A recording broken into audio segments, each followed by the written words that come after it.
Welcome to Blue by 90, your Michigan Football Podcast, coming at you live from the Blue by 90 studio. I'm Kalen, joined by Nate and Jack. Heyo. And what up? We are so glad to talk about the absolute beatdown of Notre Dame that we saw yesterday. Guys, this is like the best I've felt all season. This is amazing. Yeah, there's great.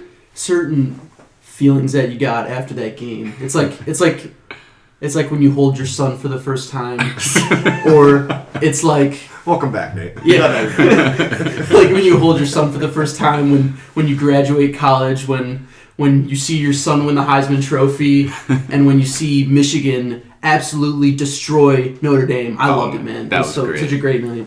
Just dominated the entire game. Offensive line looked good. Defense looked great. Don Brown was mixing it up with zone and man coverage, and Shea just managed the game really well. It was fun. And just to sit out there in the rain and watch the football in a poncho was great. Yeah, final score was what, 44-14? 45-14. 45-14, yeah. I mean, we basically witnessed the Notre Dame just fall apart. Every facet of their game, they couldn't do anything. Mm-hmm. They couldn't run the ball. They couldn't pass the ball. Some of that was weather, right, obviously. But, I mean, Ian Book was totally immobilized by placing a spy on him. All of a sudden, we're playing zone. Key to the game. That was keys to the game. That was one of your keys to the game. Yeah. Oh, Ian Book, yeah. Yeah. I mean, he had 73 total pass yards. He ran the ball for 13 yards. Yeah. I mean, yeah, he's a fast guy. Yeah, he's athletic. He's explosive. You remember when they were playing Georgia? I mean, even though they lost to Georgia too, I mean, Ian Book looked like scary. I was going like, oh my gosh, we got to play Notre Dame later on? Like, this is going to be a disaster. And preseason, I know at least I thought that was going to be a game that I just felt bad about at the beginning of the season. Yeah. And then going in to this game, we were talking about it last week on the podcast, and I felt really confident after the second half of Penn State, and even Corso was calling it on game day. Yeah. And then it just it all was put together, so that was awesome to see. Yeah, that was great. Every facet of the ball, we were just firing on all cylinders. Let's just talk about the first half. I mean, right out the gate here. First half, I mean, this was one of the big things, right? Michigan had played inconsistent ball all year, right? They might play well second half, they might play well first half, but then they fall apart throughout the game. This was the first game where they kind of came out in the first half, and I was like, okay, well, like, we didn't score a touchdown, but we put points on the board, right? What do you guys' thoughts first half? I thought the first half was, pretty dominant, especially just running the football, and I think for us it seemed to really work out that the rain, for some reason, just helped us more because I feel like we controlled the line of scrimmage, right. And I feel like they couldn't pass the ball. And then that was one of the things that they seemed to, if it wasn't raining, they might have been able to throw the ball up a little bit more to their tight ends who were pretty big. But other than that, they couldn't run the football at all. And so I think when you can't run the football in the rain, it definitely helped us and definitely was an advantage. The punt block, that was the weirdest play I've ever seen. Oh, yeah. Like, yeah. I mean, that was just a huge momentum play for Michigan. Yeah. For them to be able to take advantage that was of that weird, yeah. and take momentum off of that and be able to get some points off of that, that was awesome. That was great. Yeah. And then the offense just started like clicking and working, and then next thing you know, they're up by 10-0. And then it seemed like the rain didn't affect us at all. It seemed, you would think like, oh, it's raining, like the ball's slippery, maybe some fumbles, maybe some, Shockingly, no fumbles. Yeah. There was a couple things though, like where Shea had that weird like pass. I think that's he like put in his left hand and he like tried to pitch it. Like I don't dumb. know if that's because of the rain or just bad decision, but that was dumb. That was second half though. But yeah, I thought the first half was. Well, Shea did have a fumble at the end of the first half. Yeah, but again, for rain, we'll blame that on the weather. Yeah, I'll let that one go. First half overall, no complaints. That was my big struggle when we were getting ready to record. I was like, I don't have that much to say because we did a lot well. Yeah. Second half. Any second half thoughts here? I mean, we put up points again. We just put up points. We rode the momentum. We continued to run the ball. We started to be able to throw the ball a little bit because the rain stopped. Yeah. I going off what I said about the entire game, the O-line was able to make their blocks, create holes for the running backs, get to the second level where the running backs can have a little bit more running room, and actually you can see some bigger running plays. Like Haskins had a big run play, at least one. Charbonnet had a couple really nice runs. And that just all starts with the offensive line. So we saw him doing a lot of like guard pulls and like trapped blocks and stuff like that this time. That at least I wasn't seeing before that. Yeah, Caesar. Or was they weren't able to pull over in time before that. Yeah, right. I mean, there was that one. We even saw one with Eric All where he wasn't All. able to get over to steal that block. So like Shea or somebody could run the ball. But when they're able to do that and get their blocks in time, I mean, you can tell the difference. 100%. And I mean, I think it was Big Mike was saying after the game that they had been working on things that they did last year that worked really well and trying to like reincorporate some of that. And I'm it's like, good to see that they're doing that. Why not? It ain't broke, don't fix it. Yeah. So that's always good to see. You kind of touched on this earlier. Don Brown running some zone. I mean, yeah, he really mixed it up, which I was just like, oh, thank God. I was like, somebody needs to. Can we give him a round of applause or something? I'm like, dude, finally. Why did it take you so long? It took you 4 years to play zone.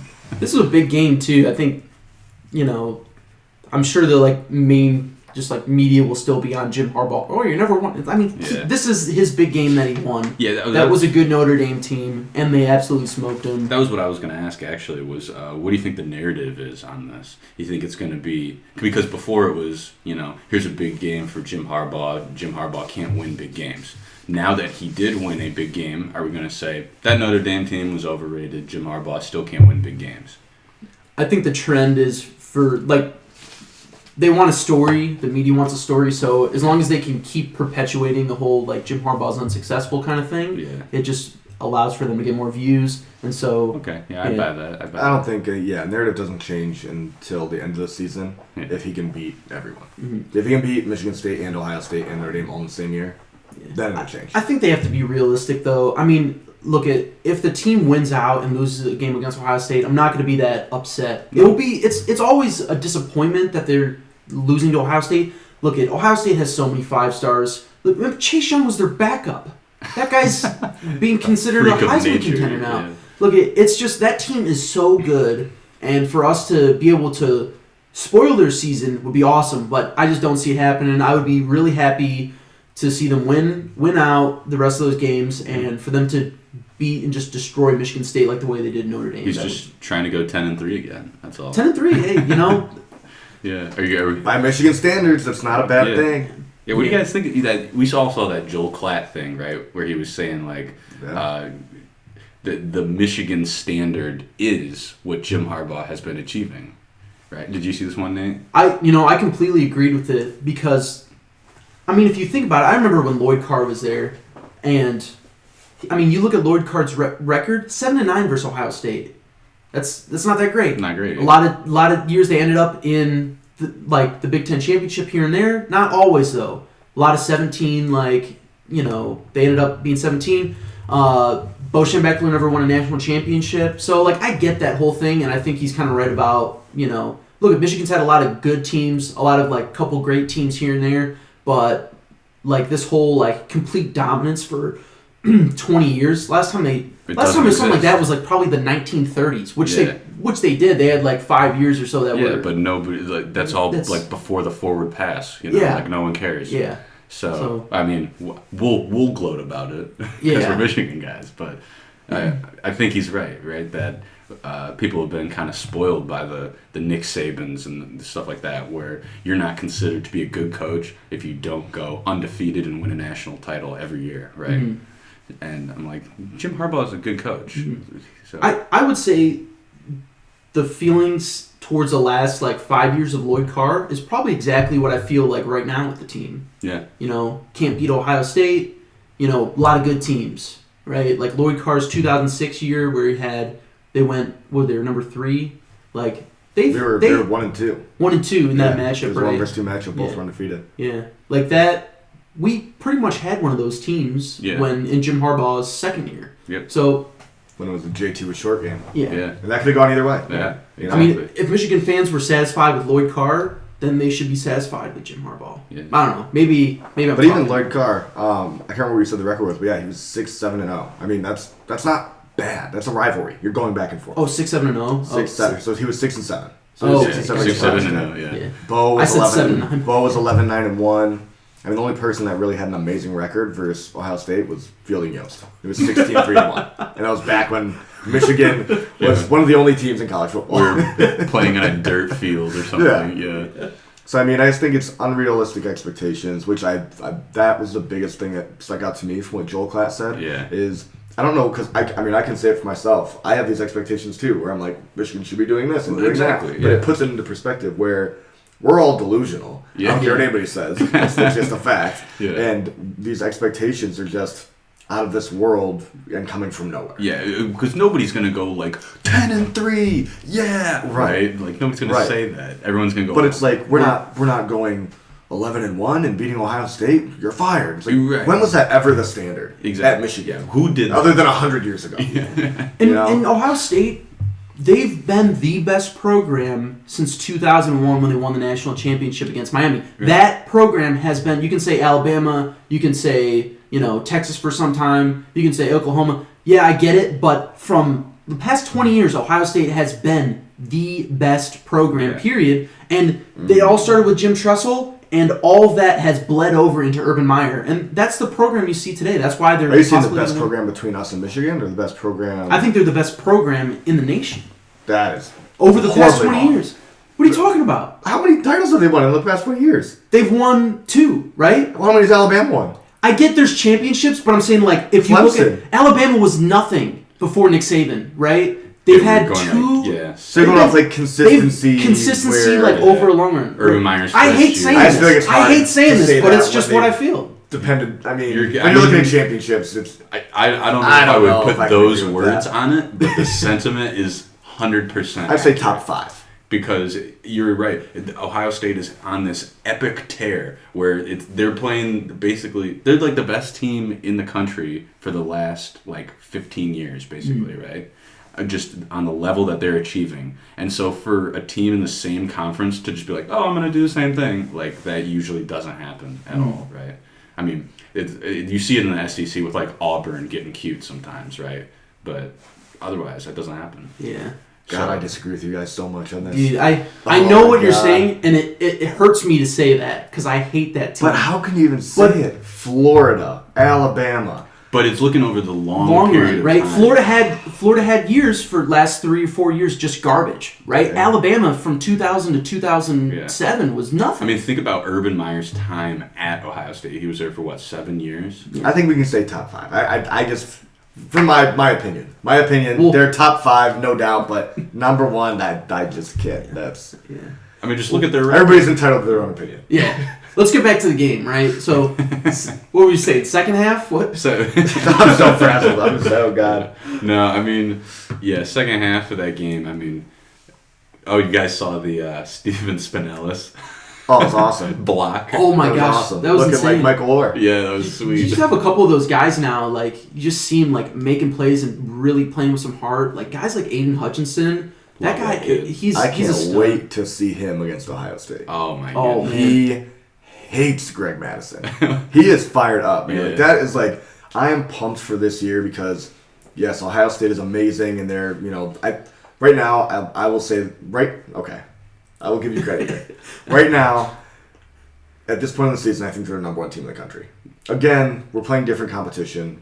We're up north. We're not playing anybody in the SEC. But just off a consistency basis, like you're saying, over the past 20 years, this season they have been, I believe, the most consistent team. Where we know exactly what we're going to get from them week in and week out. But it's a rivalry game. Yeah. And we have it at home. Anything can happen in a rivalry game. Yeah. So, again, where I'm saying, I feel super confident about Michigan versus Michigan State, it's a rivalry game. They might come out and spank us. Like we don't know that. I mean, you could see a little bit of their vulnerability in the first quarter when they were playing Wisconsin, right? There was Justin Fields had like issues with the snap count, right, where he was clapping his hands, and they weren't supposed to snap the ball, and they snapped the ball, and all the linemen are just sitting there, and Fields is like, oh crap, right?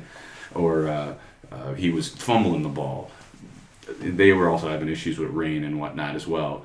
But I'm just saying that he's not got a big S on his chest, right? He's not Superman. So if we show up and play in that game, anything can happen, like you're saying. if we can compete the way we have the past game and a half, as long as we can keep it close, yes, anything can happen. But I mean, they're going to get blown out. So. Well, Michigan's goal is going to be to start stringing together some of these performances, right? Yeah. Becoming more consistent, becoming more tight, right?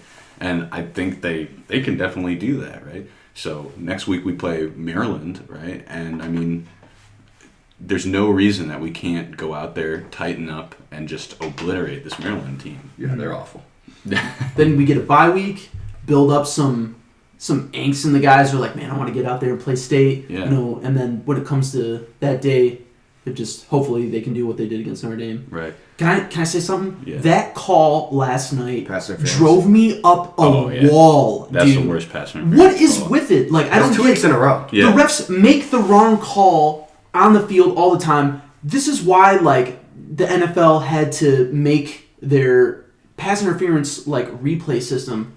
I know it's not been working well, but, like, you see stuff like that, you're like, That's why is this awful. not being replayed? I'm literally looking at it on TV and going, how is there no ability to review this, overturn it, and then call it something? It's ridiculous. I mean, it ended their Everybody drive. knows. It turned into a touchdown for them. I mean, if anything, it would be pass interference on their tight end Who pushed off? who pushed off on Khalid's helmet. Khalid's like sitting there looking like, Yeah. I was like, what are God. you guys doing? I mean, that was awful. That was Everybody knew it, too. The whole terrible crowd was call. throwing those towels. oh, yeah. So, yeah. I mean, even you heard Kirk Herbstreit and Reese Davis in the booth, and they're just like, that's awful. Yeah. Yeah, when even the commentators going like... They're like, that's not even close. Jeez. Yeah. Dude. Like, that was obviously an interception. I feel like the score of the game is 45-7. I'm not giving them that touchdown. and that garbage points touchdown, that does, I mean... Yeah. You know, It was with 3 minutes left. So it could have or been 45-0 at one point. Yeah. Yeah. I mean, yeah. They just absolutely annihilated them, and I've never been happier. Yeah. And I think it was pretty great for the team to have a penalty like that, and because then it kind of became somewhat of a game, right? Notre Dame had a shot to get another touchdown and come back in it, and the defense showed up. So a lot of positives for the guys to, you know, again, have the refs screwing them over, and they came through and kept pushing and didn't just give up and let it, you know. I loved seeing Don Brown call some of those zone plays. Oh, gosh. Oh. That was amazing. They would be trying to Run the cross routes. those Cross cross routes. routes, All of a boom. sudden, boom, someone's Nothing. right there. They got nothing. It's like, thank That God, was awesome. we're finally doing this. Yes. Why? What took us so long? And I felt that's like good there to see, yeah. There was a lot of coverage sacks. Yeah, Where it's Yeah. like they just... Yeah, Butch is like sitting there like, I don't know tries what to to do do. something happen. Yeah. He had a couple where if he stood in the pocket, he would have had a throw. Think so? Yeah. Well, or Kirk Herbstreit was talking about it. He's like, I don't know why he's running out of the pocket right now. If he would have stood there for half a second, he's got an open receiver 18 yards out. So, but also raining, stuff like that. Yeah. So Brian Kelly looked absolutely miserable on the sidelines for Notre Dame. he looked, he did not want to be there. So what do you guys think about the fact that we're not playing Notre Dame till like 2033? What's your opinion about that? Are you guys upset that I love rivalry games, so Yeah. I don't. Yeah. I mean, I'm I'd love to see us play them every year, but I'm not a fan of the fact that we don't play them for a while, but it is what it is. yeah. Yeah. We got some cool games coming up. We got like a home and home with Texas or something. Do we really? Yeah. We got. I'm trying to think about play, what's like- first. We got Oklahoma. we We play have Oklahoma Oklahoma. coming up. Yeah. Oh shit. Yeah, home and home with Oklahoma. It's not till like 2023 though. So JG McCarthy will be slinging it for us. Probably, yeah. But yeah, I mean, we got some cool like just one-off kind of games, which I'm a fan of. We start the season at Washington next year. It's kind of cool. That's pretty sweet. Yeah. So I'm all for branching out a little bit. Mm-hmm. But overall, just to kind of put us back on base here, next week we play Maryland, and this Maryland team is not good. This Maryland team, they're 1-4 in their last 5 games. The only team they beat was Rutgers. So they're 0-4. Whereas not even count Rutgers. Yeah, you might as well just say, yeah, no. I mean, as long as I'd be, at this point where they're at right now, I'd be shocked to see anything other than a blowout. I think it's just continue to do everything that you're working on. The man coverage, zone coverage, just keep that tightened up. Keep D-line, keep shutting, shutting plays down at the line of scrimmage, get some coverage sacks, stop the run, offensive line, really just keep, doing what you're doing right now so we can run the ball and make that look good, see if Shea can get some throws in a little bit. I say just keep doing what we're doing. I'm going to be devil's advocate here a little bit and be, out of my rocker. But this Maryland team started the season super hot, right? They played School of the Blind. Yeah, you think that? But yes, we were all like, "Oh shit!" Like at the beginning of the season, we're like, "This might be a tough game for us." You think that could be the team that shows up, or you think they've identified themselves as? I think they've identified themselves as a sorry team. I feel like this late in the game, you can't recover. Yeah. I mean, right? Anything can happen on any day, yada yada. But I feel like they got. Well, plus it's away game for us. And it's at Maryland. So far, we haven't been the greatest on the road, unless you count the second half at Penn State. Another thing is, I feel like anytime Michigan goes to, Champaign, Illinois, Chicago, Rutgers in New York, or Maryland out in the D.C. area, I feel like Michigan fans show up because there's so many alumni out there. So, it might even be like a neutral field game, if not a home game for us. That's true. See what happens. Yeah. We should win that game. Yeah. We should. It should be like 36-0. Would be if I had to pick a little score there. It's kind of all I got because we were so good on the field. I don't have that much to say about it. Does anybody have like a player of the game that they? I go with Haskins, man. Hassan Haskins. Yeah. He had 20 attempts, had 149 yards. He did awesome. No touchdowns though, right? No touchdowns. They put in Zach had Charbonnet 2 for the red zone package or whatever. Yeah, Zach had 2 touchdowns. But yeah, Haskins. That's. He looked pretty fast last night. I think he was like 5th string going. He also looked patient. He had a number of runs where he was kind of, And it seems like at least for this rest of the season, until like Chris Evans comes back, they have like 2 guys. It seems like Christian Turner's kind of fell out. You think Chris Evans is going to come back? Chris Evans is coming back? Dude, no He said he was coming back, right? What's the point? Why? Dude, why not? He was he had that. His first year he did very well, but I think he's a great hard worker, great guy. But why mess with what we've got right now? Dude, I think he said he was going to come back. He's still enrolled, right? Yeah, I think he kind of got beat out, honestly. I don't think he can make his way back in. I wouldn't be surprised if Jim was like, yeah, come on back if he got his stuff, straightened out. I thought that was the whole deal, though. He was going to sit out a year and come back, and then. I don't see any guarantee that he'll ever play again. I don't think he'll ever play again. Yeah, maybe he'll come back on the team, but he'll never play again. Huh. I'd be shocked if he played again. Who do you think he'd play over at this point? I think he's still better than Haskins.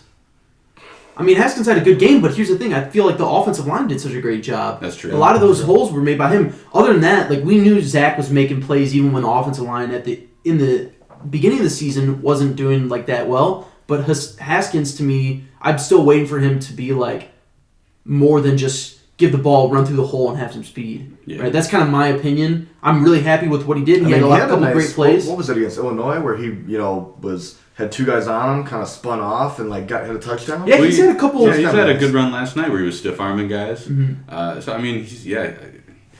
He can be really good. I can kind of see where you're coming from, where he hasn't wowed me or anything. Yeah, he hasn't been on a consistent basis. But I think he's our. Do we have any? Be our leading rusher right now. Yeah. I don't know, but if we saw Chris Evans from his first year, I think he beats out everybody. Oh, of course. But see, after looking at last year, I figured last year was so disappointing for me. Watching him play. Yeah. But you do have that eye. You've got that eye. These guys, it takes me a little bit longer to catch on. Well, actually, he might be a really good guy to have in this new offensive scheme, right? We can line him up in. That's what I was disappointed with. It was he's out this year. He was going to play, and he was a guy who had speed and space. Well exactly. Yeah. So maybe you're onto something. Yeah. Right, I just hope he comes back for the sake of I feel like he got screwed over with the whole deal. So. What was that whole deal? I heard he cheated on an exam or something, or on a homework. I don't know. Don't take. I thought it was academic. Yeah, I was the whole thing, but I thought it was academic. That's I just not 100% sure. That's Twitter level rumors. Yeah. So I don't know what his deal is. I hope he gets his stuff straightened out. You guys got anybody different for MVP of the game? I guess there's guys who I liked. Caesar really seemed to be running and making blocks. So if there's an offensive line, I guess Caesar I would pick because he seemed to be pulling a lot and making some good plays. And then, dude, I just want to mention this again. McGrone. God, that guy is a stud. Dude, he is so fast. I feel like we literally got Devin Bush again. Yeah, I'm so lucky. So lucky, dude. But no, he's fast. He finds the gaps in the defense, and he just fires through them out of a fucking cannon. He's coming out of the cannon. Yeah. Explosive. Yeah, I love that guy. My player of the game is the whole defensive line. I mean, they were just crushing it. I mean, even Metellus had a good game in the secondary playing safety. I thought he played really well. He had a couple of pass breakups. I was happy to see True Wilson back. Yeah. Drew had a couple nice runs, too. He had a touchdown run. He had a nice little touchdown run. Yeah. Shea was out there blocking for him. Oh, yeah. I'm just like, I love what I'm seeing out of Shea right now. I love what I'm seeing out of Shea right now. I love seeing him run the ball a little bit. Shoot, I think we need to run him more. Like, what we're doing now is what we should have been doing. You realize that some of these games that we've been winning, Shea's had like 130 pass yards. Yeah. And like 2 touchdowns. It's fine with me as long as we win, right? We're basically transitioning into last year. Well, that's what somebody was saying about, was I like just watching this? Or you said this. About where the O-line is kind of going back to, some of their, blocking schemes and stuff that worked well for them last year, to transition this year to kind of they might just when Jim was like evolving a little bit. Yeah, when Jim was like, oh yeah, because they were struggling last year around the ball, and he's like, my dad called me up and was like, you should run counter, and he's like, oh my gosh, we should be running counter. And so now they're starting to pull more guards. It's awesome. Starting to pull their Jim's center. talking to his grandpa on the phone now. Yeah. You guys remember the counter? Yeah. Oh my god. Dude, you know who I got to see a little bit yesterday? It was Luigi Villain. Yeah. I love Luigi. That. Yeah. He's finally in.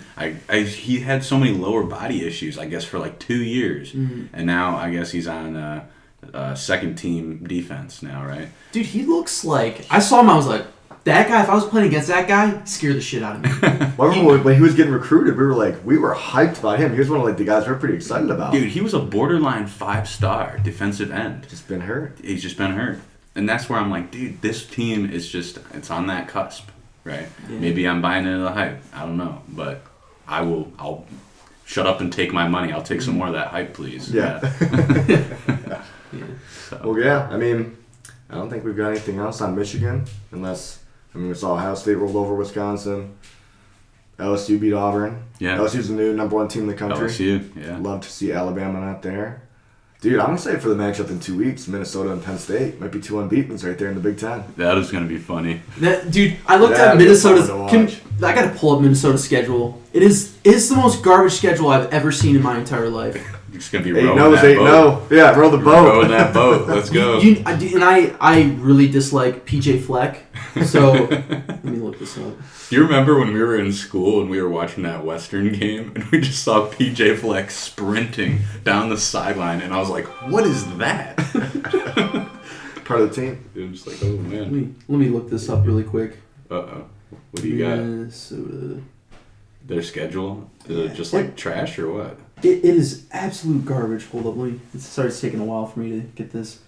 PJ Fleck, though, he's so arrogant, and I hate that whole thing that happened. Like, I'm not gonna go into that. So okay, they opened the season up against South Dakota State. They won by 7. They played Fresno State. They won by 3. They played Georgia Southern and won by 3. They played Purdue and won by 7. They played Nebraska and killed them. Like, it's Nebraska, and then they beat Rutgers and Maryland. They've played nobody. They've literally played no one. It's such a bad schedule. Like, I mean, they're ranked number 13 over Michigan, and I feel like we could beat Minnesota by like 3 touchdowns. Right. Yeah. Oh, dude, if we played Minnesota, we should crush them. Yeah. So yeah. Penn State's playing them next week, so I'm kind of excited to honestly like. I know that the Big Ten championship thing is out for Michigan already, right. But there's a scenario where it could be back. Penn State has to lose 3 times. Well, I was looking at one where it said they only had to lose twice, but that's where it was kind of confusing me. Oh, that's like because we'd have to win out, and then they'd have to lose twice, and then Ohio State has to beat them, and we have to beat Ohio State, and then there's like Ohio State would have a loss coming into us though, but who are they going to lose to? It's like. there is a scenario. I highly doubt it's going to happen. Yeah. But there is a scenario where that is a possibility. Sweet. All right. Let's just transfer to the West Division. Yeah. All right. Yeah. Perennial winners every year. Yeah. What'd you think about Oklahoma? Oof. I mean, their defense always comes back to bite them in the ass. Yeah, that's pretty much the story. Yeah. I was like, that's the team that I actually wanted to win the national championship this year. Especially Yeah. Jalen Hurts go up against Alabama. Yeah. I mean, they still have still They still have an opportunity. Yeah. But, they've still got Baylor on their schedule. Could end up playing them twice if they make it to the Big 12 title game. But what kind of sucks for them is that Texas has fallen down a friggin' slip and slide, and they're just going down, down, down. So, that's not even an impressive win anymore. Right. So, it's tough because they don't have a lot of impressive wins on their schedule, which is, something like with Minnesota. They've won, but they don't have any impressive wins. Yeah. So, Minnesota could very easily go undefeated and not even be thought of for the playoff. Yeah, that's true. So I don't know. I think there's Oklahoma still got a chance, but I think they gotta Yeah, I mean, all the regular really be consistent for the rest of the regular elites are kind of doing their thing at the top 5 spots. Yeah, I mean, we'll see what happens, right? A few more weeks left, but other than that, I mean, I don't really have much more to share. You guys have anything? Yeah. Go blue. Yep, go blue. Yep. Find us on YouTube. Find us on Facebook. Spotify, Apple Podcasts. Yeah, please. Twitter. Feel free to engage at and Week9 interact. Podcast. Yeah, go blue.